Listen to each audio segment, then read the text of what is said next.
I was a private first class, which is was automatic, so I didn't get any promotions. My name is Lynn Aas, and I was in the airborne infantry. Basically, I was a rifleman. I felt it was a duty, an obligation, and a need. No, nobody liked combat as such, but you know, war is hell, and it's not easy, but I accepted what was given to me, and I don't think I ever complained to anybody about it. I can't say I liked it. I'm a good expert shot. Staying alive is something you learn real fast. You learn how to duck the bullets. You learn how to duck the various artillery that came in, and you learned how to survive in deep snow, digging a foxhole about every third night and moving forward into deep snow. My mission became survival, is what you might say. December 31, they placed us in trucks and moved us towards Bastogne. And during that period, the weather was just unusually horrible. That was about 45 days after we'd started our combat, but 45 days of combat is a long time, and 45 days without shelter is a long time. In my foxhole on the night of January 6th, I was in the foxhole, and there usually were two people in each foxhole.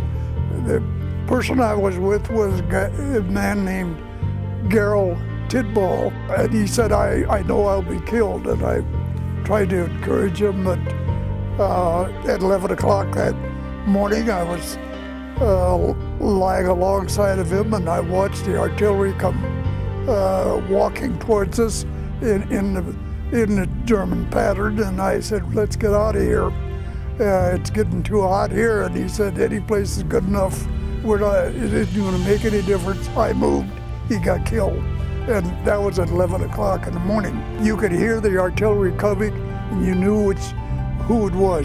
We could hear the airplane motors, and we knew whether it was a P-38, a P-51, or a 47, or whatever it was, or an observation plane. And we also knew whether it was a German plane or not. And every time we moved forward, I was full of fear. There's no doubt about it. On the 25th, artillery was firing, and I got a wound in my left arm, and eventually trailed my way back to the hospitals and on the other side of the river. So eventually got back to the United States on just before Memorial Day.